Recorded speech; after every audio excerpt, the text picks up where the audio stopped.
Hello అండి, శ్రోతలకు నమస్కారం. శ్రోతలందరికీ ఉగాది శుభాకాంక్షలు అండి. నేను మీకు ఈరోజు చదివి వినిపించబోయే కొత్త నవల పోల్కంపల్లి శాంతాదేవి గారు రచించిన నౌకాగమనం అనే నవలండి. ఈ నవల మీకు అందరికీ తప్పకుండా నచ్చుతుంది అని అనుకుంటున్నాను. నచ్చితే కనుక లైక్ చేయండి. ఇక కథలోకి వెళితే, నీ ఆలోచన ఏమిటి? ఇంకా చదువా పెళ్ళా? నవ్వుతూ అడిగింది రేవతి బామని. ఆ రోజే బిఏ పరీక్షా ఫలితాలు తెలిసాయి. రేవతి, సత్యభామ, మోహిని, ఉమా నలుగురు సెకండ్ క్లాస్లో పాస్ అయ్యారు.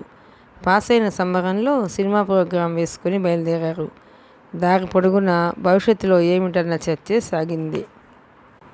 మోహినికి, ఉమకు పెళ్ళిళ్ళు నిశ్చయమయ్యాయి.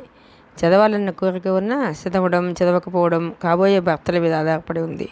రేవతి బాగా సంపన్నులమ్మాయి. ఆమెకి ఇప్పుడే వివాహం చేసుకోవాలన్న ఇచ్చ లేదు. ఆమె కోరినంత వరకు చదివేందుకు ఆమె తల్లిదండ్రులు అనుకూలురు. సత్యభామ చదువుకోవాలన్నా పెళ్లి చేసుకోవాలన్నా కొంచెం ఆలోచించవలసిన మధ్యతరగతి కుటుంబంలోనిది. ఒక విధంగా ఇన్నాళ్ళు తగిన సంబంధాలు దొరికే నల్లేరు మీద దొరకకే నల్లేరు మీద బండిలా సాగుతూ వచ్చింది చదువు. మరి ఇప్పుడు అదే సమస్య ముందున్నది. సత్యభామకు చదువుకోవాలని ఉంది. అయితే పెళ్ళంటే విముఖత కూడా లేదు. అదే సంగతి చెప్పింది. చదువుకోవాలనే ఉంది, కానీ అమ్మ వాళ్ళు సంబంధాలు చూస్తున్నారు. ఇప్పుడే వద్దని పట్టుబడదామంటే మూర్ఖం అనిపించుకుంటుందేమో. మా కుటుంబ పరిస్థితులు అలాంటివి. నీ సంగతి చెప్పబోయి మొదట. చూడబోతే పెళ్ళికి తొందరపడుతున్నట్టు ఉన్నావు. మోహిని మోచేత్తో పొడిచింది. బడాయిలు కొట్టడం నా తత్వం కాదు. నేనేం పురుషద్వేషిని కాను. ఇప్పుడేదో ఆశలతో ఆశయాలతో కాదనుకున్నా ఆడదాని జీవితంలో తప్పని ఘట్టమది. అనుకూలమైన సంబంధం అయితే అమ్మ వాళ్ళ మాటకు కట్టుబడిపోవాలని నా కోరిక. సంబంధాలు అనుకూలించకపోతే చదువు కొనసాగిస్తావా? అప్పుడు మరో సమస్య మెడకు చుట్టుకుంటుంది తెలుసా. స్కూల్ ఫైనల్తో ఆగిపోవలసిన చదువు ఊరికే ఇంట్లో కూర్చోవడం ఎందుకని బిఏ వరకు వచ్చింది. ఈ బిఏకు పెట్టిన ఖర్చు కాక ఈ డిగ్రీకి అర్హమైన వాడి కోసం మరికొన్ని వేలు అదనంగా ఖర్చు పెట్టవలసి వస్తుంది మా వాళ్లకు. మరి ఎంఏనో ఇంకేదో అయితే ఏ డాక్టర్నో ఇంజనీర్నో తేలేరు. అప్పుడు ఇంక పెళ్లి పెటాకులు లేక నా డిగ్రీని పూజిస్తూ ముసలిదాన్ని అయిపోతాను. అలాంటి నిస్సారమైన జీవితం నేను కోరడం లేదు. ఇప్పుడే కళ్యాణం కలిసి రాకపోయినా చదువు మాత్రం కొనసాగించను. ఇంకా లేవేమమ్మా బామ? పెళ్లి కొడుకు పెళ్లి చూపులకు వచ్చే వేళ కూడా మొద్దు నిద్రేనా? లేలే, వాళ్ళు 10 గంటలకల్లా వచ్చేస్తారట. వదిన గారి మేల్కొలుపులకు బద్ధకంగా ఒళ్ళు విరుచుకుంటూ లేచింది సత్యభామ. సిగ్గుగా చిన్నగా నవ్వుతూ ముఖం కడుక్కుని ఏకంగా స్నానం కూడా చేసేసి వచ్చింది. తొందరగా కానీ మీ అన్నయ్య వెళ్ళారు వాళ్ళని తీసుకురావడానికి బస్సు దగ్గరికి. పెళ్లి చూపులకు బామ కట్టుకోవాల్సిన చీరతో నిలబడ్డ పెద్ద వదిన తొందర పెట్టింది. చీర చేతికి తీసుకుంది బామ. అది పెద్ద వదినకు వాళ్ళ పుట్టింటి వాళ్ళు వడిబియ్యం పెట్టిన చీర. చాలా విలువైన జరీ చీర. బామ పెట్టెలోనూ కావలసిన చీరలు ఉన్నాయి. వాటిలో ఆమెకెంతో ఇష్టమైన లేత నీలం ఫుల్ బాయిల్ చీర ఉంది. ఇప్పుడు అదే కట్టుకోవాలనుకుంది. కానీ పెద్ద వదిన ఇచ్చిన చీర తీసుకోకుండా ఉండలేకపోయింది. ప్రతి వ్యక్తికి కొన్ని ప్రత్యేకమైన ఆశయాలు, అభిరుచులు ఉండడం విశేషమైన సంగతే. కానీ ఆత్మీయులైన వ్యక్తుల కోసం కొన్ని సందర్భాల్లో వాటిలో సడలింపు విజ్ఞత. అందులోనూ ఈ పెళ్లి సంబంధం పెద్ద వదిన వైపు నుండి వచ్చింది. వరుడు ఆమె పెదనాన్న కొడుకు. వరకట్న విషయంలోనూ పిల్ల గుణగుణాల గురించి నచ్చ చెప్పడంలోనూ ఆమె సిఫార్సు గట్టిగా ఉంటుంది. ఈ పరిస్థితిలో పెద్ద వదిన మాటకు ఎవరు ఎదురు చెప్పడం మూర్ఖమవుతుందేమో. ఈ అదను చూసుకొని పెద్ద కోడలి హంగామా పెత్తనం ఎక్కువయ్యాయి ఇంట్లో. సరోజిని, ఇలాగా ఒక మాట, హడావిడిగా కేక వేసింది బామ తల్లి. ఈ సంబంధం చెడగొట్టినా కుదిర్చినా పెద్ద కోడలి చేతిలో ఉంటుంది కాబట్టి ఎన్నడూ లేని గౌరవభావంతో చూస్తుంది ఆమె కోడల్ని. ఎన్నడూ లేనిది ప్రతిదానికి పెద్ద కోడలి సలహా తీసుకుంటుంది. మామూలుగానే అలంకరించుకుంది బామ. తనకు అలవాటు ఉన్న పద్ధతిలోనే కట్టు బొట్టు రోజుకో విధంగా మార్చుకునే అలవాటు ఆమెకు లేదు. అలంకరణలో కొత్త కొత్త పద్ధతులు అలవర్చుకోవాలంటే ఏమిటో ఎబ్బెట్టుగా ఉంటుంది. సంకోచంగా, సిగ్గుగా ఉంటుంది. ఏదో ఎరువు సొమ్ము కొంటి మీద చోటిచ్చినట్టుగా ఉంటుంది. అంత పొడుగు పొట్టి కాకుండా పుష్టిగా ఎదిగిన అంగసౌష్ఠవంతో కొంచెం లావుగానే కనిపిస్తుంది బామ. బాగా ముఖం రుద్ది స్నో పౌడర్ను పట్టిస్తే తెల్లని వచ్చేసేనని భ్రమపడవచ్చు కానీ చామన ఛాయలోకే వస్తుంది ఆమె ఒంటి రంగు. కానీ కోమలమైన అందం ప్రస్ఫుటమవుతుంది ఆమె కనుముక్కు తీరులో. ఎలా ఉంటాడో అతడికి ఇతను నచ్చుతుందో లేదో. ఇదివరకు పెళ్లి చూపులు జరిగి కూడా 2 సంబంధాలు తప్పిపోయాయి. గట్టిగా కావాలనుకుంటే వాళ్ళు అడిగిన కట్నం కానుకలకు ఒప్పుకొని సంబంధం స్థిరపరచుకునే వాళ్ళేమో కానీ అప్పుడంతగా శ్రద్ధ చూపలేదు ఇంట్లో పెద్దలు. పిల్ల చదువుతుందిలేమన్న సాకుతో ఆ సంబంధాలు తప్పిపోవడం బామ్మకు కూడా కించగా తోచలేదు. చదువులో లగ్నమైన మనసుకు పెళ్ళి కావాలన్నా ఉబలాటం లేదప్పుడు. ఇప్పుడు అలా కాదు. పెద్దలకు బామ్మకు కూడా ఈ సంబంధం స్థిరపడి వీలైనంత త్వరలో పెళ్లి జరిగిపోవాలని పట్టుదల ఉంది. అనుకున్న సమయానికి కొంచెం అటు ఇటుగా హాల్లో సందడి వినవచ్చి గతుక్కుమంది బామ్మ. మరికొన్ని నిమిషాల్లో వరుడి సమక్షంలో నిలబడబోతుందనేటప్పటికీ ఏదో బిడియం పులకింత. వీటిని ఒక ఊపు ఊపేస్తూ ఈ పెళ్లి చూపుల పరీక్ష ఎలా తెలుతుందోనన్న భీతి బామ్మను విక్కిరి చేస్తున్నాయి. లాంఛనప్రాయమైన మాటలు మర్యాదలు ముగిసాయేమో. పద అంటూ వచ్చింది పెద్ద వదిన. జాగిన పైట భుజం మీదకి సర్ది జబ్బపట్టి నడిపించబోయింది. అబ్బా ఏమిటి వదిన? సున్నితంగానే విడిపించుకుంది బామ్మ. బొమ్మ అనుకొని అపోహపడి నవ్వింది. నే చెబుతాలే సత్యభామ అని. వదిన హాస్యానికి బామ్మ పెదవుల మీద నత్తించిన నవ్వు చెదిరిపోకుండానే హాల్లో ప్రవేశించి పెళ్లి చూపులకు తివాచి మీద ఆసీనమైంది. పక్కనే కూర్చున్న సరోజ చెప్పింది చెవులో. ఆమె వరుడి పెద్ద వదిన, ఆయనే మా పెదనాన్న అంటూ. పేరేమిటన్నారు అంటూ మొదలుపెట్టింది సస్నేహంగా నవ్వుతూ వరుడి వదిన గారు. సత్యభామ కొంచెం నవ్వుతూ చెప్పింది సరోజ. అసలు పేరు సత్యవతి. కానీ సత్యభామలా కొంచెం మొండిపట్టు పెంకిదనం ఎక్కువ కాబట్టి చిన్నప్పుడు వాళ్ళ మేనమామ సత్యభామ అని పిలిచేవారట. అందరి నోట అదే పడిపోయింది.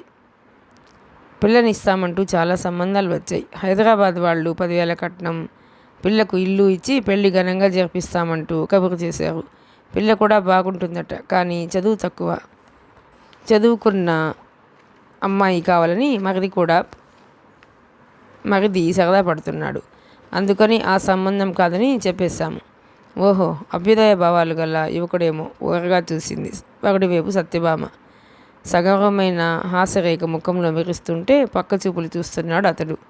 తను కూర్చున్నది పెళ్లి చూపులకు అన్న విషయమే మర్చిపోయినట్లు చటుక్కున అనేసింది భామ. సమాజంలో చదువుకున్న భార్య అని చెప్పుకొని గర్వపడే ఆధునిక పురుషుడే సంసారంలో ఆమె చదువుకున్న సంస్కారాన్ని తెలివితేటల్ని భరించలేక 2 జీవితాలని నరకం చేస్తున్నాడు. అంతరాంతరాళంలో పురుషాధిక్యాన్ని తొలగించుకోలేనివాడు అదొక భ్రాంతి మాత్రమే అని మీలాంటి అభ్యుదయ యువతుల అపోహ. చాలా నెమ్మదిగాన్న వెటకారం స్ఫురించలేకపోలేదు అతడి మాటల్లో. అప్పటికీ ఇప్పటికీ స్త్రీ జీవితం బాగా మెరుగుపడింది. ఆమెకు పురుషుడి వల్ల సంసారంలోనూ సమాజంలోనూ జరిగే చాలా అన్యాయాలు వారింపబడ్డాయి. కానీ పురుషుడి మీద అధికారం ఇచ్చినా, పురుషుడిని మించిన ఆధిక్యం ఇచ్చిన తరతరాలుగా ఆమెలో జీర్ణించుకున్న బానిసత్వపు లక్షణమేమో ఇంకా మాకు న్యాయం జరగలేదని గోలపెడుతూ ఉంటుంది. అతడు చేసిన అవమానపూరితమైన మందహాసానికి ఒళ్ళు మండింది బామకు.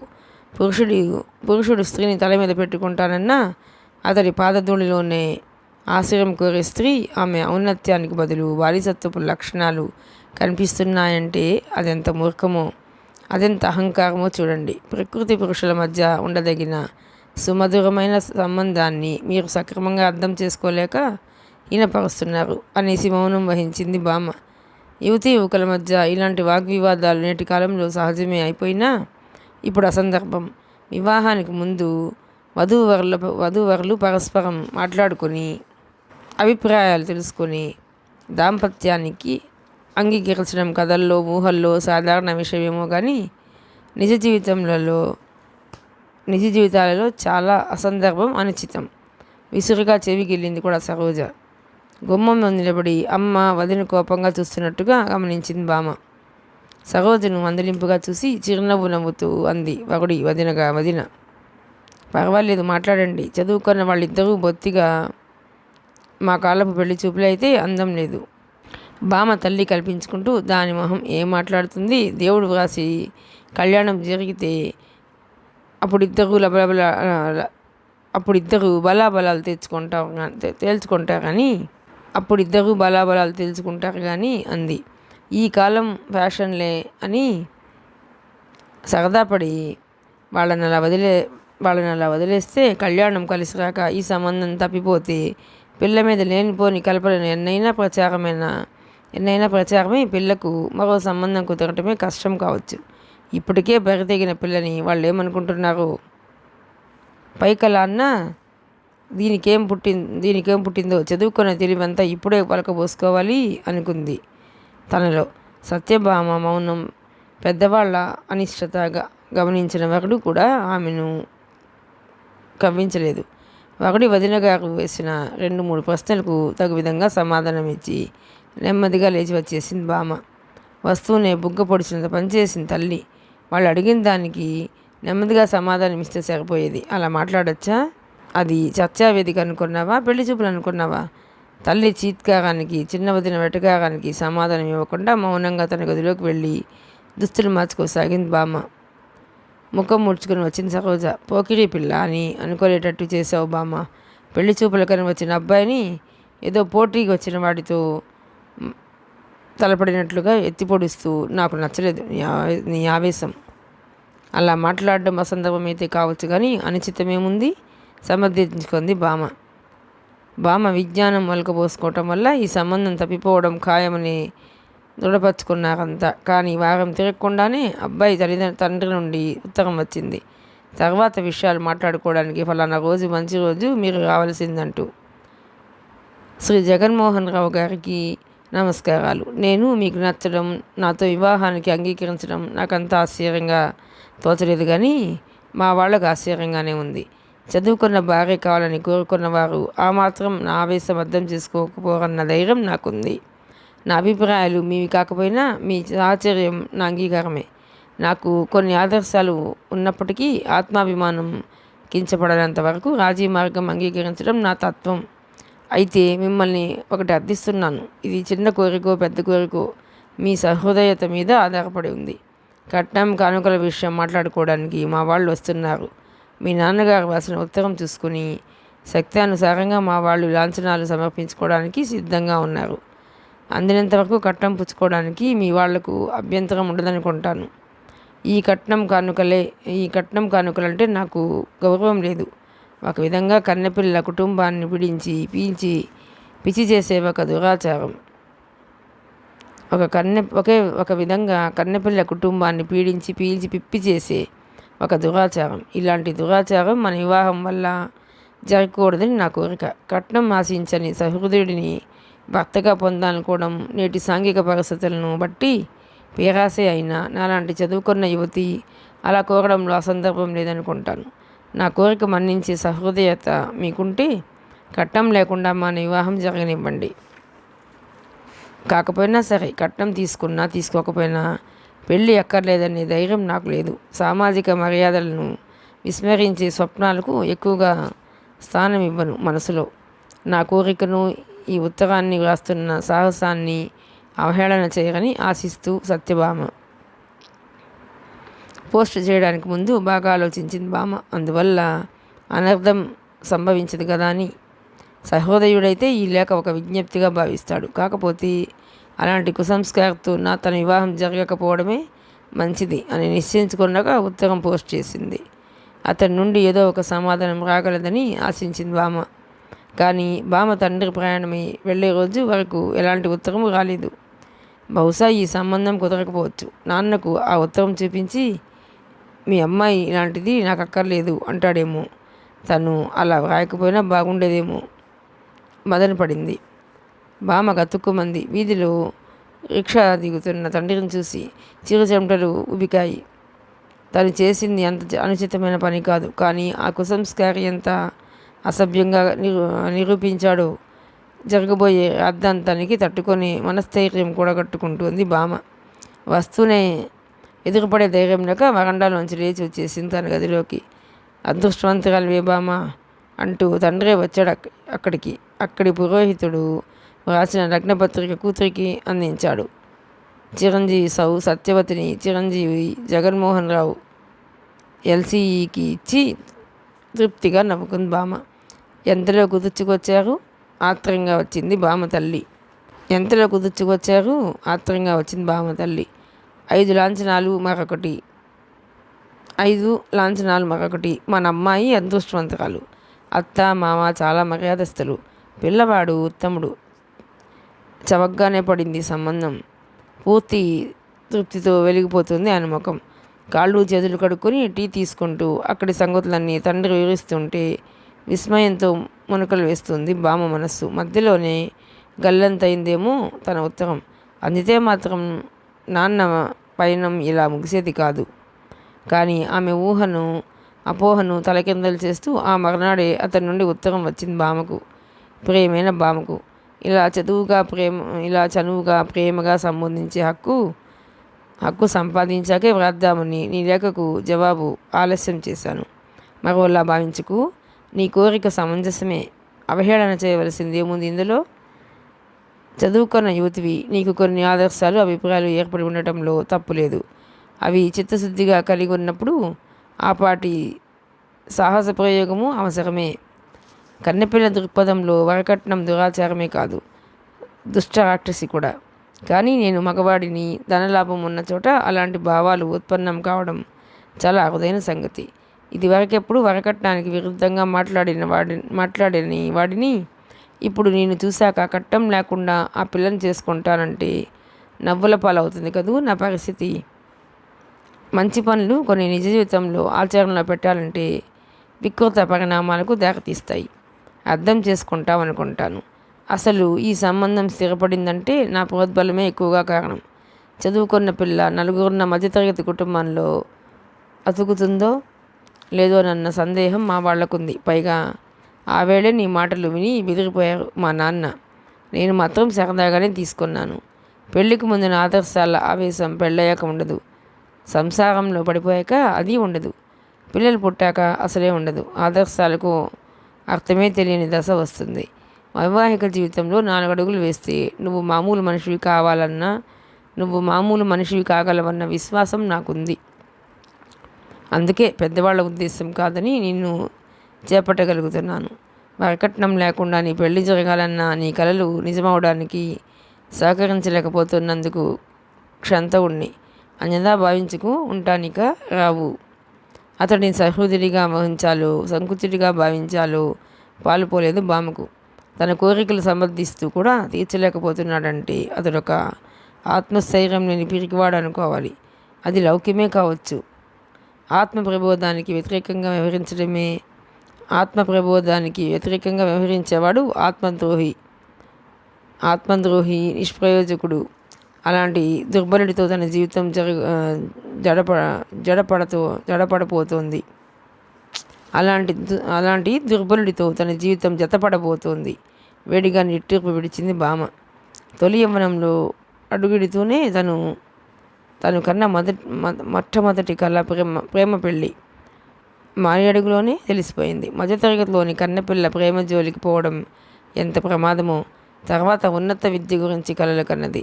అది అసంభవమేనని నిరాశ చేసుకుంది. వరకట్నం లేని ఆదర్శ వివాహం కావాలని ఆశించింది. అది ఇలా అడియాసే అయిపోయింది. అసంభవమని తెలిసినా ఎంతటి స్థిరచిత్తుడు కలలు కనకుండా ఉండలేడు. వాస్తవ ప్రపంచంలో చేసే సంసారం కంటే రెట్టింపు అందమైన మధురమైన సంసారం ఊహా జగతిలో చేస్తాడు. ఊహా ప్రపంచంలోని సంతోషం, సౌఖ్యం వాస్తవ ప్రపంచంలో ఉండకపోవడమే అందుకు కారణమేమో. విద్యార్హతలు ఇద్దరివి సమానమే ఇంచుమించు. విజ్ఞానంలో కూడా ఇంటి పట్టున ఉండి పుస్తకాలు వేసే అవకాశం ఉన్నదానివి కనుక నువ్వే ముందుంటావు. కానీ గృహస్థ ధర్మంలో నీ చేయి కింద నా చేయి మీద ఉంటేనే అందం. ఏమంటావు? తొలి రాత్రి తనను మరచి భర్త కవగిల్లో ఒదిగిపోయిన బామ్మ ఒక్కసారిగా ఉలిక్కిపడింది. దెబ్బతిన్న ఊసరవెల్లిలా చటుక్కున రంగులు మారిపోయాయి ఆమె వదనంలో. తోడు నీడగా సాగవలసిన దాంపత్య జీవితంలో హెచ్చుతగ్గులకు స్థానం లేదు. భర్తను గౌరవించడంలో భార్య ధర్మం ఎంతగా ఉందో ఆమె వ్యక్తిత్వాన్ని మన్నించడంలో భర్త బాధ్యత అంతగానూ ఉండాలి. భర్త ఆధిపత్యాన్ని గుర్తించడంలో స్త్రీ సౌశీల్యం వ్యక్తమవుతుంది నిజమే, కానీ అది ఆజ్ఞాబద్ధమైతే అదే ఆమెకు నరకమవుతుంది కాదు. ఆ నరకమే తనకు భవిష్యత్తు కాబోతుందా? అనురాగాభిమానాలతో నిండిన సుఖ సంసారాన్ని గురించి తను కన్న మధురమైన కళ అహంకారపూరితమైన అతడి పాదాల కింద పడి నిర్దయగా నలిగిపోతుందా? బాగా తెల్లవారిని కొత్త కోడలివి, నిన్నెంతగా పట్టించుకునే వాళ్ళెవరు ఇక్కడ? బయట సర్దుకొని పోబోతున్న భార్యను గబుక్కున్న ఎదమీదికి లాక్కుని గాఢంగా దుమ్ముకున్నాడు జగన్మోహన్. నలుగురిన ఇంటిలో నా నడక ఎలా ఉండాలో ఒకరు పట్టి చూపక్కర్లేదు. అయినా ఇంకా కొత్త కోడలినా ఇది రెండోసారి రాక కొత్త ఏముంది? చొరవ చేసుకుని పనిలో చొరబడిపోతే అన్నీ తెలిసిపోతాయి. అబ్బా చలి, ఈ ఎముకలు కొరికే రాకాసి చలికి నన్నొంటిగా అప్పగించిపోతావా? పర్వాలేదు, ఈ రగ్గు తోడు చేసుకోండి. పక్కకు తొలగిన రగ్గు తీసి కప్పింది చిలిపిగా బామ. నీకు చలిగా లేదు ఉంటే మరి కాసేపు పడుకొని పోదువు కానీ లెద్దు. అప్పుడే అవతల కొంపలంటుకుపోవడం లేదు. ఈ రోజంటే ఏమో కానీ ఈనాటి బద్ధకానికి లొంగిపోతే రేపు కాకపోయినా ఎల్లుండి కొంపలంటుకుపోవడం తథ్యం. లేచి భుజాల నిండా కొంగు కప్పుకొని తలుపులు తీసుకొని యువతలకు వచ్చింది బామ. ఇంట్లో ఎవరూ లేవలేదు ఇంకా. మధ్య వసారాలు అత్తమామలు దోమతెరల్లో శయనిస్తున్నారు. ఇద్దరు తోడికోడళ్ళ గది తలుపులు మూసే ఉన్నాయి. పుష్యమాసపు చలి చంకలెత్తనీయడం లేదు. ఇంత చలిలో లేవవలసిన అవసరం మా బామకి ఎప్పుడూ కలగలేదు. అత్తింటికి పుట్టింటికి భేదం ఎంతో ఉంది. వీళ్ళు మాటన్నా అనకపోయినా గుమ్మడికాయ దొంగల భుజాలు తడుముకోక తప్పదు. బొగ్గుల కొంపటి మీద టీకి నీళ్లు ఎక్కించి ముఖం కడుక్కొచ్చేటప్పటికి చలి వదిలిపోయింది. కనకడనాడి నిప్పుల సెగకు చేతులు కాచుకుందామన్నా బుద్ధి పుట్టనంత వేడి వచ్చేసింది వంటలోకి. తల నిండా కొంగు వేసుకుని వచ్చింది పెద్ద తోడికోడలు సావిత్రి. అప్పుడే లేచి వచ్చామే, మగదిని ఇంత చలిలో ఒంటరిగా వదిలేసి పరాచిక మాడింది. నీ పుణ్యమాని ముఖం కడుగుతూనే ఉడుకు నీళ్లు గొంతులో పోసుకునే అవకాశం కలిగింది అంటూ ముఖం కడుక్కోవడానికి వెళ్ళిపోయిందామె. దుప్పటి చుట్టుకొని వచ్చింది అత్తగారు. కుంపటి దగ్గర చతికిలబడి చేతులు కాల్చుకుంటూ, ఎంతైనా చదువుకున్న పిల్లలే తీరే వేరు. నిన్ను చూసి అయినా నీ చిన్న తోడికోడలు సిగ్గు తెచ్చుకుంటే బాగుండేది అంది కొత్త కోడల్ని మెచ్చుకోలుగా చూస్తూ. అప్పుడే మురిసిపోకుండా అత్తయ్య, నేను చేశాను కొత్తలో. అప్పుడే వస్తూ విన్న రెండవ తోడికోడలు ఇందిర తిప్పుకుంటూ వెళ్ళింది. భయపడింది బామ్మ. కలతలకు కలహకాండకు అప్పుడే అంకురార్పణ జరుగుతుందా? అకారణ ద్వేషాలు ఇలా రగులనీయకూడదు. అందుకు ఒకటే మార్గం, తన బుద్ధికి తోచిన పని చేయడం, ఎవరేమన్నా తటస్థంగా ఉండడం, తను జాగ్రత్తగా తెలివిగా వ్యవహరించాలి. బామ్మ అత్తగారిది పూర్తిగా పల్లెటూరు. ఒక మాదిరి వ్యవసాయం ఉంది వాళ్లకు. మామగారు ఆ ఊరి కరణీకం కూడా చేస్తున్నారు. ఉన్న 4 కొడుకుల్లో 3 ఉద్యోగాల్లో ఉన్నారు. ఆఖరివాడు చదువుతున్నాడు ఇంకా. పెద్ద కొడుకు ఎప్పుడు టూర్లలో తిరుగుతుంటాడు కనుక భార్య బిడ్డల్ని ఇక్కడే ఉంచాడు. రెండో కొడుకు ప్రస్తుతం ఏదో ట్రైనింగ్లో ఉన్నాడు. ట్రైనింగ్ అవుతూనే భార్య పిల్లల్ని తీసుకుపోతాడు. మూడో కొడుకు భార్య భామ. అతడు ఇల్లు అది చూసుకొని భార్యను కాపురానికి తీసుకుపోతాడు. ఎవరి కాపురాలు వారివైనా ఏ పండుగకు పబ్బానికో అందరూ ఇక్కడ తటస్థపడక తప్పదు. కలిసి ఉన్న ఆ 4 రోజులైనా కక్షలు కలతలు లేకుండా సౌజన్యంతో ఆత్మీయతతో కలిసి ఉండాలని బామ కోరిక. వారిలో వారికి ఉండే భేదాభిప్రాయాలు ద్వేషాలు తను తొలగించలేకపోవచ్చు, కానీ తను మాత్రం ఎవరి కంటిలోనూ నలుసు కారాదు అనుకుంది. ఎక్కడికి పయనం? అలా పొలం వైపు వెళ్ళొస్తాను. ఒక్క 5 నిమిషాలు, నేను వస్తాను ఉండండి. ఉత్సాహంగా వెళ్ళబోయింది బామ. అక్కడ నువ్వు చూడడానికి ఏముంది? అనిష్టత వ్యక్తపరిచాడు జగన్మోహన్. అతడి వాలకం పట్టించుకోకుండా చలాకీగా అంది. ఏం కావాలి? పచ్చని పొలాలు, సాయంత్రపు నీరణలో చెట్ల గుంపుల్లో చేరి కిచకిచలాడే పక్షులు, అందమైన సంధ్యారాగం, గిలిగింతలు పెట్టే పైరగాలి. ఏముంది చూడటానికి అంటారేమిటి? ఎలాగా నాకు ఇంట్లో తోచడం లేదు. పుస్తకాలతో ఎంతని కాలక్షేపం చేయను. అంత చూడాలనుకుంటే అమ్మని అడిగి వెళ్ళమంటే మీ చిన్నక్క ఎంతో తోడు తీసుకునిరా, నేను వెడుతున్నాను. జోళ్లలో కాళ్ళు దూచాడు. మనస్సు ఉక్కుమంది. పేలవంగా నవ్వుతూ, మీతో వస్తే ఏం రాకూడదా అంది. ఆహా, నువ్వు అబద్ధం చేసుకోకు. ఇది బొత్తిగా పల్లెటూరు. విడ్డూరం చూసినట్టుగా ఎగబడి చూస్తారు. పట్టణవాసం అయితే చట్టాపట్టాలు వేసుకొని వెళ్ళినా పట్టించుకునే వాళ్ళు ఉండరు. పల్లెటూళ్ళుగానే ఉన్నాయేంటి? పట్టణవాసం పోకడలేవి సోకకుండా ఆ ఎదురింట్లోకి బర్మాముడి ఎలా వచ్చిందంటారు? భార్య నవ్వు చూసి కంగారు పడ్డాడు జగన్మోహన్. ఎదురింట్లో కాపు యువతి బర్మాముడి వేస్తుంది. పెద్ద అందగత్తె కాదు కానీ వయసు తెచ్చిన పొంకంతో ఆకర్షణీయంగానే ఉంటుంది. పట్నవాసపు షోకులతో మెరుగులు దిద్దుకుంటుంది. తను కిటికీ దగ్గర నిలబడి ఎదురింటికేసి చూడటం బామ కనిపెట్టలేదు కదా. అయినా అంత భయపడవలసింది ఏముంది? తనేం ఆ బర్మాముడిని చూసి కన్ను కొట్టలేదు కదా. కంటి తృష్ణకు తప్పేముంది సమర్థించుకున్నాడు. సరదాగా ఇద్దరం కలిసి వెళ్ళి చూసి వద్దాం అనుకున్నాను కానీ మీ వదిన గారిని తోడు తీసుకుని వెళ్ళి చూసి రావాల్సినంత విశేషాలు ఏవి ఉండవు. పోనీ డాబా మీద కూర్చుని కబుర్లు చెప్పుకుందాం హాయిగా.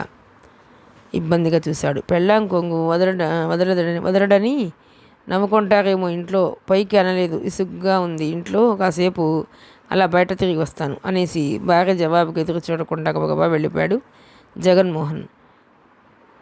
పాత కట్టడులను అతిక్రమించలేని పిరికి ఛాందసపు మొగుడు. భగవంతుడా, ఇలాంటి ఛాందసాలను ఎన్ని జీర్ణించుకున్నారో. కలతగా నిట్టూర్పు మిడిచి మనసు కుదురు చేసుకోవడానికి పెరట్లో ఎండి పగుళ్ళు ఇచ్చిన చెట్ల పాదులకు నూతిలోంచి నీళ్లు తొడి పోయసాగింది బామ. అబ్బాయి ఎక్కడికి వెళ్ళాడు? పొలం వైపు వెళ్ళొస్తానన్నారు అత్తయ్య.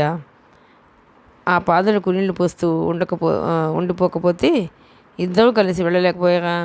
పట్నవాసంలో పెరిగిన పిల్లవు, నీకు ఇంట్లో ఏం తోస్తుంది? కాసేపు అలా బయట తిరిగి వస్తే మనసుకు విశ్రాంతిగా ఉండేదేమో. బామకు దగ్గరలోనే ఉన్న ఇందిర చిన్నగా నవ్వింది. అత్త సంగతి ఇప్పుడు తెలియదులే, కొత్త కొడలివి కదా. ఆ అబ్బాయితో చెబుతాను, రేపు తీసుకెళ్ళి మామిడి తోట బసవని బావి చూపించుకు రమ్మని. మర్చిపోయాను, అబ్బాయి రేపు ఊరికి వెళ్ళిపోతాడేమో కాదు. మీ చిన్నక్కయ్య నువ్వు కలిసి వెళుతురు కానీలే. చొచ్చొచ్చో, ఏమిటక్కయ్యా అలా బాధేస్తున్నారు వాడిని? పరిగెత్తి విడిపించింది ఇందిర బారి నుండి పిల్లాడిని బామ. అంత చైరాన్ని తప్పేం చేశాడు? పిల్లవాడి కళ్ళు తుడిచి దగ్గరికి తీసుకుపోయింది. అబ్బే, వాడు విదిలించుకుపోయి తల్లి చీర కుర్చీలలో దాగడం చూచి వెలవెలపోయింది బామ. వెటకారంగా నవ్వింది ఇందిర. ఒక క్షణం మరచి పుస్తకం కింద పెట్టి వెళ్ళానో లేదో చించి పోగులు పెట్టాడు ఎదవ. ఏం పుస్తకం? చేతికి తీసుకొని చూసింది బామ. HSC Telugu guide.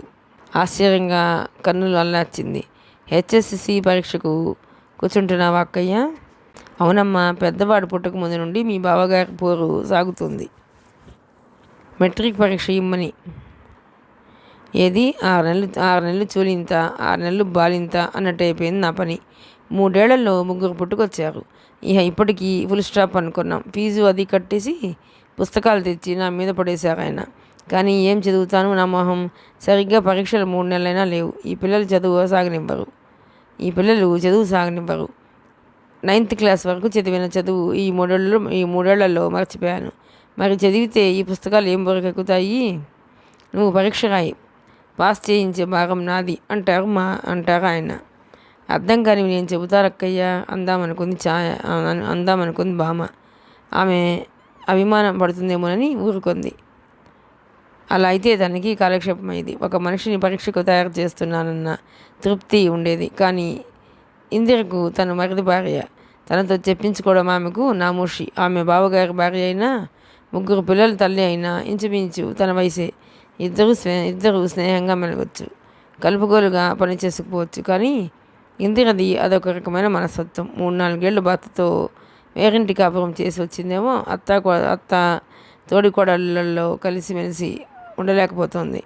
తన బిడ్డలు, తన భర్త ధ్యాస ఎప్పుడు ఆ పరిధి దాటి ఏది చేయాలన్నా, ఏది వినాలన్నా చిరాకు, చిరుబురు. భర్త ట్రైనింగ్ ఆవిడకు ప్రాణ సంకటంలా వచ్చి పడింది. నా చేత ఉద్యోగం చేయించాలని సరదా పడుతున్నారు మీ బావగారు. తోడి కోడళ్లలో మెరిసిన గర్వం, తృప్తి చూసి జాలీగా నవ్వుకుంది బామ. ఏ స్వార్థము లేకుండా ఆడదాని అభ్యుదయం కోరే మగాడు అరుదు. చదువుకున్న భార్య కావాలని ఉబలాటపడి పెళ్లి చేసుకుని బయటకు ఆవిడతో షికారు పోవడానికి సిగ్గుపడే తమ్ముడికి అన్న కదూ. ఏటా కానుపుల వల్ల బలహీనపడిపోయానా? ఎక్కువగా పని చేయనివ్వరు మీ బావగారు. ఇంటి పని ఎలాగూ చేత కాదని ఉద్యోగంలో ప్రవేశపెట్టాలని ఆయన ఆలోచన. సరే, అతడి స్వార్థం ఇంత పట్టబయలుగా అగపడుతుంటే ఈవిడ ఎలా ఎలా సహించగలుగుతుందో. ఇంటి చాకిరీ చేత కాదని బయట చాకిరీకి పంపుతున్నాడు. అది ఈవిడకు విశాల హృదయంగా అగపడుతున్నట్టుంది. బామకు కొన్ని స్పష్టమైన ఆదర్శాలు, అభిప్రాయాలు ఉన్నాయి. వాటి ప్రకారం ఆడది ఉద్యోగం చేయడంలో ఎంత మాత్రం తప్పులేదు. అది ఆమె కోరుకున్నదైతేనే. ఆమెకు ఇష్టమైనంత వరకే. అది మగాడు డబ్బు మిగుల్చుకోవడానికి కాదు. ఉద్యోగస్తురాలైన ఆడదానికి మగడినని గౌరవపడే దానికి కాదు. ఇదిగో నిన్నే రెండోసారి గట్టిగా పిలిచాడు గుమ్మం అవతల జగన్మోహన్. ఆలోచన నుండి ఉలికిపడి చూసింది బామ్మ. సబ్బు పెట్టి ఉతికి త్వరగా ఆగాలి, బస్సు టైంకు అందివ్వాలి. టెర్లిన్ ప్యాంటు, టెర్లిన్ షర్టు తగిలించడానికి హ్యాంగర్లు ఇచ్చాడు బామ్మకు. హుందాగా వెనుతిరిగి వెళ్ళిపోతున్న భర్తకేసి అసహనంగా చూసింది బామ్మ. నిన్న షికారుకు తీసుకెళ్ళలేదనే మంటగా ఉంది. ఓ పక్క ప్రేమగా అద్దింపుగా చెబితే బాగుండేదేమో కానీ, ఓ నౌకరికి పురమాయించినట్టుగా గుడ్డల మీద పడేసిపోతే ఏమన్నాని? నన్ను కట్టుకోకముందు ఈయన గారి గుడ్డలు ఎవరు ఉతికేవారో? ఆడదాని మెళ్ళ తాళి కట్టడం చాకలివాడు గాడిదను కొన్నట్టేమో ఈ మగాళ్లకు. ఆలోచన నుండి మధ్య నుండి వెనుదిరిగి చూసింది మరొక ఊహ. తన ఆలోచనలు విపరీతంగా సాగడం లేదు కదా. సామరస్యంతో సాగవలసిన సంసారం కావాలని కలుషితం చేయడం లేదు కదా. తన ఊహలు కావాలని చేస్తున్నది ఏం లేదు. అతడిలో తను కోరిన మాధ్యమం లేదు. అనురాగమా, శారీరక అనుబంధం కలిగిన భార్యాభర్తల మధ్య ఉండేది అనురాగమో శరీర తృష్ణో సరిగ్గా అంచనా వేయడం కష్టం. మగడెంతో సుకుమారంగా చూసుకొని తోడికొడలి ముందు తన భర్త అలా ప్రవర్తించడం అవమానంగా తోచింది బామ్మకు. మగడి పని చేసి పెట్టడంలో తప్పులేదు, కానీ ఆ చెప్పడంలో ఉండవలసిన మార్ధవం ఏది? ఇది బామ్మ బెంగ. జగన్మోహన్కు బస్సు తప్పిపోయింది. బామ్మ కావాలనే గుడ్డలు ఉతకకుండా చేసిన ఆలస్యంతో చాకలి దాని చేత ఉతికించి ఆరవేయించింది బామ్మ. భార్య దర్జాను ఎలా అర్థం చేసుకున్నాడో కానీ ఏమీ అనలేదు అతడు. మర్నాడు అదే టైంకు బస్సుకు వెళుతూ భార్యతో కావాలని కల్పించుకున్న ఏకాంతంలో ఫస్ట్కు జీతం తీసుకుంటూనే ఇల్లు చూసి పెట్టి వస్తాను. వెళ్ళామంటే ఇప్పట్లో మళ్ళీ రావడం పడదనుకుంటాను. ఈ 4-5 రోజుల్లోనే మీ పుట్టింటికి వెళ్ళి ఓ వారం రోజుల పాటు ఉండి వచ్చేయి. నేను వచ్చేటప్పటికి తయారుగా ఉండాలి. నాకు టైం ఉండదు, సెలవు చాలా తక్కువగా ఉంటుంది అని చెప్పాడు జగన్మోహన్. నేను మళ్ళీ ఇక్కడికి రావడం ఎందుకు? మీరు అక్కడికే రావచ్చుగా. రాను. ఏం? ఆశ్చర్యంగా అడిగింది బామ్మ. మీ వాళ్లకు మర్యాదలు బాగా తెలుసునని రావాలి మాటిమాటికి. వింతగా చూసింది బామ్మ. అమర్యాద ఏం జరిగింది మీకు అక్కడ? చెప్పాలేం? ఉక్రోషంగా అన్నాడు. చెప్పకపోతే ఎలా తెలుస్తుంది? అక్కర్లేదు, నీ రావడం మానేస్తే అదే తెలుస్తుంది మీ వాళ్లకు. ఫలానా అని ఎత్తి చూపలేదు. మానసికంగా ఫీల్ అయ్యే రకం అతడిది. అతనికి అమర్యాద అనిపిస్తుంది ఎత్తి చూపితే. అవతల వాళ్లకు అది అమర్యాద అనిపించకపోవచ్చు. పెళ్లి కాగానే చాలామంది అల్లుళ్లకు వచ్చే జబ్బే ఇది. పండగ 20 రోజులు కూడా లేదు. పండగ ముందు ఎలా బయలుదేరడం? అసలు మా వాళ్ళు రానివ్వరు. పండగ అయ్యాక పెట్టుకుంటే బాగుంటుంది ప్రయాణం. పిచ్చి పిచ్చి మమకారాలు పెట్టుకోకు. ఉద్యోగస్తులం, ఎక్కడ ఉంటే అక్కడే పండగ. అది సరే, పెళ్ళి అయిన ఏడు పండగ ఇంత దగ్గర పెట్టుకొని పదమంటే నలుగురు ఒప్పే మాట కాదు. మరి ఏం చేయమంటావు? తర్వాత నాకు సెలవు దొరకదని కాదు, అదొక మూర్ఖం. మరి వాదించలేదు బామ్మ పుట్టింటికి వెళ్ళలేదు.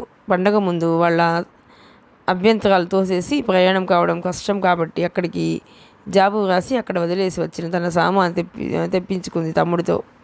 భార్యను తీసుకుపోవడానికి వచ్చిన జగన్మోహన్ తన అనుమతి ఇచ్చినా కూడా పుట్టింటికి వెళ్ళలేదని తెలిసి ఇదేదో నన్ను సాధించడానికి కాబోలు ఉద్దాలకుడి సహచరి చండిక అంశ అంతో ఇంతో ప్రతి ఆడదానిలోనూ ఉండేట్టుంది అనుకున్నాడు నిరసనగా.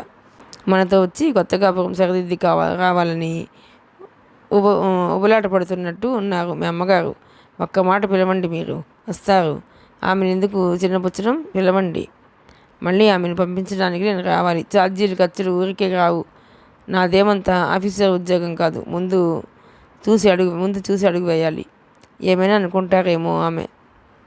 అనుకోవడానికి ఏముంది? నువ్వేమైనా చిన్నపిల్లవా? ఎవరో వచ్చి నీ కాపురం సరిదిద్దడం ఏమిటి? అదంతా వెనకటి తరహా. నీకెందుకు, నువ్వు ఊరుకో. మరి ధైర్యం చాలేదు బామ్మకు. అత్తయ్య కోసం సిఫార్సు చేయడానికి ఎబ్బెట్టుగా కూడా ఉంటుంది. కడుపున పుట్టిన కొడుక్కే లేకపోయిన బాధ నాకెందుకు అనుకుంది. కానీ మొగుడు పెళ్ళాల మధ్య నన్నెందుకు అనుకున్నావేమో. ఏమైనా సత్యభామే అన్న భావం వ్యక్తపరిచింది ఆమె మాటల్లో. అత్తగారి చూపులు దుర్భరమనిపించాయి ఆమెకు. కోడళ్ళు వచ్చి కొడుకులను దూరం చేస్తారని చాలామంది తల్లుల అపోహ. కానీ కోడళ్ళ ప్రమేయం లేకుండా ఆర్థికమైన చిక్కులు, అవసరాలు కన్నవారికి దూరం చేస్తుంటాయి. అది గ్రహిస్తే బాగుండును నిస్పృహగా అనుకుంది బామ్మ. ఆపు ఇక్కడే. రిక్షా రోడ్డు మీద ఆగింది. జగన్మోహన్ దిగి వెళ్ళి తలుపు తాళం తీస్తుంటే బామ్మ కుతూహలంగా తొంగి చూసింది. కాంపౌండ్ మగండా అలాంటివి ఏమీ లేవు. సైడ్ కాలువకు అంచునే ఉంది వీధి గుమ్మం. ఇల్లు సున్నం కొట్టి కొత్తదిలాగే కనబడుతుంది. ఇంకా చూస్తూ కూర్చున్నామే, దిగిరా. కొత్త పెళ్ళాంతో నూతనంగా గృహప్రవేశం చేస్తున్నప్పుడు ఉత్సాహం, దరహాసం చిందులేస్తున్న ముఖంతో ఆహ్వానించాడు జగన్మోహన్. కొత్తగా కాపురానికి వచ్చిన బామ్మ హృదయ స్పందన కూడా విచిత్రంగా ఉంది. సామాన్ తెచ్చిపెట్టి కూలి ఇప్పించుకు వెళ్ళిపోయాడు రిక్షావాలా. ఇల్లు చూడు, 3 గదులు. వెనుక వంటకు, మధ్యది పడుకోవడానికి, ముందు గది డ్రాయింగ్ రూమ్లా పడుకోవడానికి. ఈ ఇంటికి పెరగలేదు. పక్కనే ఉంటారు ఇంటి వాళ్ళు. కొళాయి, బాత్రూమ్, లెట్రిన్ ఉమ్మడిగా ఉంటాయి. ఆ పక్క మరో వాటా వాళ్ళు కూడా ఉంటారట. అంతా చూసి అద్దెంత అని అడిగింది బామ్మ అసంతృప్తిగా. 40 ఎక్కువే అనుకో, కానీ ఇల్లు దొరకటం చాలా కష్టం. ఇక్కడ ఉండేది ఇద్దరమే కదా. ఈ మాత్రపు ఇల్లు చాలు. ఇల్లు నీట్గా ఉండడం ఈ నేర్పు మీద ఆధారపడి ఉంది. నేర్పు సంగతి దేవుడెరుగు. పచ్చగా కళ్ళాపి జల్లి ముంగిట ముగ్గు వేసుకోవడానికి లేదు. తలనాటి దానికి కాలక్షేపానికి,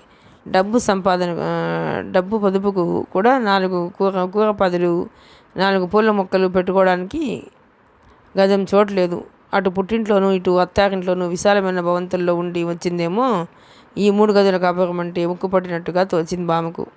ముందుగా సూట్ కేసు తెరిచి టవలు, సోపు తీసుకువెళ్ళి పక్కింటి వాళ్ళను నీళ్ళు అడిగి ముఖం కడుక్కొని వచ్చింది బామ్మ. ఉదయం 10 గంటలప్పుడు భద్రగా 4 మెతుకులు నోట్లో వేసుకుని బస్సు ఎక్కారు. ఇక్కడికి చేరేటప్పటికి సంధ్య పడింది. దారిలో కాస్త టీ, ఫలహారం తీసుకున్నా అదేమో ప్రయాణంలో అలసట, ఆకలి ఎక్కువే. జగన్మోహన్ సామాను విప్పదీయబోతుంటే వారించింది బామ్మ. వాటి జోలికి పోకండి. ఇప్పుడు మీకు సాయం రావడానికి కూడా నాకు ఓపిక లేదు. ఒళ్ళంతా నలగదించినట్టు అయిపోయింది బస్సు కుదుపుల్లో. పొద్దున్నే ఎక్కడి సామాన్ అక్కడ సగపెట్టుకోవచ్చు. అరే, వంటంటే ఇప్పుడు కాదులే, కాస్త టిఫిన్ ప్రయత్నమైనా చేయవు బాబోయ్. చీపురు పళ్ళు ఎత్తే ఓపిక కూడా లేదు నాకు. దగ్గరలో హోటల్ ఏదైనా ఉండేమో చూడండి. ఇద్దరం వెళ్ళి తినేసి వద్దాం. లేకపోతే మీరు తిని నాకేదైనా పట్టుకురండి. ఆత్మారాముడు ఆగమంటున్నాడు. ఉండే ఊళ్ళో భార్యతో హోటల్కి వెళ్ళి తినగలిగినంత నాగరిక సంస్కారంతో పెరగలేదు అతడు. తను తిని ఆమెకు భోజనం పట్టుకోవడానికి టిఫిన్ క్యారియర్ లేదు. ఏదో ఫలహారం పొట్లంలో కట్టించుకుందామన్నా టీ తీసుకోవడానికి ఫ్లాస్క్ కూడా లేదు. ఇల్లాలు వచ్చింది కదా, ఇప్పటి నుండి ఒక్కొక్కటి సమకూర్చుకోవాలి ఇంట్లో. ఏదైనా తీసుకువచ్చినా తాగడానికి మంచినీళ్ళు లేవు ఇంట్లో. ఇక తప్పదు పదా అన్నాడు. మిగతా కథ 2వ భాగం అనండి. ప్లీజ్ అండి, మీకు కనుక నవల నచ్చినట్లయితే లైక్ చేయండి, షేర్ చేయండి, సబ్స్క్రైబ్ చేయండి.